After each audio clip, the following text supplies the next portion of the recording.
Shaitan hates us. Told you that? Shaitan hates us. So he wants the worst thing for us. The worst thing he can imagine should happen to us, he wants it to happen to us. Now, what was the worst thing that happened to him? You guys call it out. What was the worst thing that happened to him? He got kicked out? He got kicked out is the outside of it. What did he feel inside? Humiliated. Shaitan felt humiliated. And humiliation is one of the biggest pains creation that has dignity. If you have, animals don't have dignity. Animals don't have dignity. Human beings have dignity. Apparently Shaitan had pride himself too. He had a sense of respect for himself. And he was embarrassed. He was humiliated. He wants to take revenge against humanity. What would be the ultimate revenge against humanity? If somehow he can get human beings to be humiliated. If he can do that, he's accomplished something. Adam alayhi salam is in Jannah. You could argue, how did Iblis get to Jannah? Iblis was just kicked out. But Allah has given him the means to make waswasa, so his waswasa can be heard from far away. His waswasa can be heard from far away. Now it's not that hard for us to understand with the advent of cell phone technology. Right? And this is just worldly means. But Allah Azza wa Jal speaks. And Allah's word is heard by the angels, and the angel delivers it to Rasulullah sallallahu alaihi wasallam. You know, our salawat, when we send salawat, a hadith mentions our salawat are heard by Rasulullah sallallahu alaihi wasallam. How? We're not in Medina. We're not in, we're not right by the Prophet sallallahu alaihi wasallam grave. How is he hearing them? This is Allah makes. If He wants you to hear something, you'll hear it. Shaitan doesn't have to be inside Jannah to be heard. And Shaitan is mamnu' from. He gave him access at that time.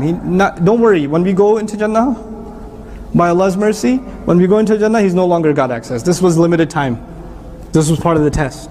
So anyhow, فَوَسْوَسَ لَهُمَ الشَّيْطَانِ Shaitan whispered to them over and over and over and over and over and over and over again. Was-wasa, was-wasa, was. You see the two syllables together? In Arabic, when you whisper something, it's called hamasa. When you whisper over and over again and you don't stop, it's called waswasa. And when two people are whispering, and by the way, the word whisper has a whis in it too, doesn't it? Waswasa, whisper. I have a teacher that does that. But anyway, when you hear two people whispering to each other, what's the two syllables you hear all the time? That's what I do with my kids when I want to tease them.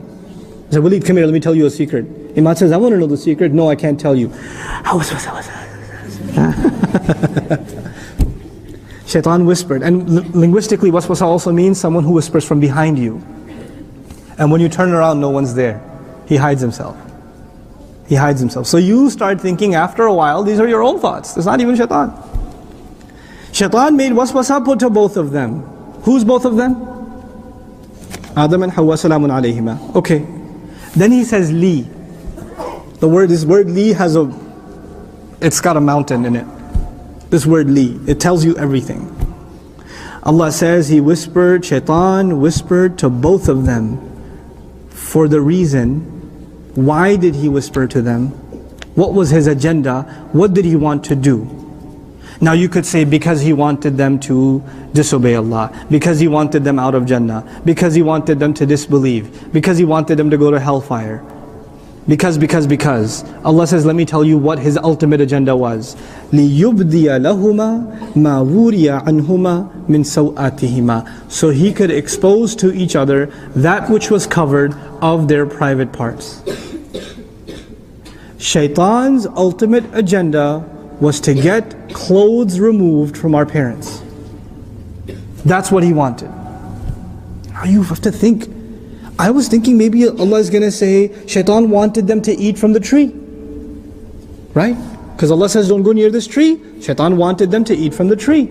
Allah says, no, that's not his real agenda. Somehow Shaitan had knowledge. This is min al-ghayb for us. But Shaitan knew that one of the consequences of disobeying Allah is humiliation. And the humiliation in Jannah will be, the first humiliation is the gift of Jannah. One of the first gifts of Jannah is clothes of Jannah. And if you get disqualified from Jannah, what are you no longer qualified for? the clothes of Jannah. If you disobey Allah, the clothes will be removed, and your ugliness will be exposed, and your shame will be exposed, and that will be the ultimate humiliation for the human being. What better revenge than to make human beings humiliate themselves by disobeying Allah, and his ultimate goal is for the clothes to be removed. The story of Adam alayhi salam teaches us that Shaitan's ultimate agenda is to humiliate us by having humanity remove its clothes. When dresses get shorter and shorter, when images get filthier and filthier, when they say it's no harm showing a little skin, when the filth industry becomes trillions of dollars, then Shaitan sits back and says, I'm accomplishing my goal.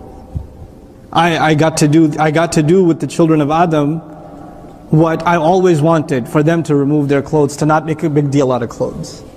You have to understand, the clothing that Adam and Hawa salamun alayhima were wearing were clothes of Jannah. So the first clothes are actually a gift from Allah. Allah did not create us with clothes.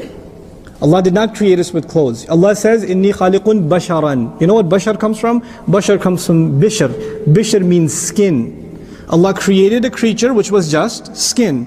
But then Allah clothed that creature. He gave him a gift of his own, that human beings were not created with. So clothing itself was a divine gift. And Shaitan wanted those clothes to be removed. Now word by word, liyubdiya, so he could expose. So he could expose to both of them. Ma wuriya, what was covered up and wrapped up and kept a secret. Anhuma min sawatihima. The word sawat just baffles me, because Allah could have said min jismayhima, min a'da'ihima, from their body parts. He could have said from their bodies, min badanayhima. He says min sawatihima. Sawa is actually used in Arabic for something ugly, something evil. Something ugly and something evil. Human beings being exposed without clothes in public is something ugly and something evil inherently. It is something indecent inherently.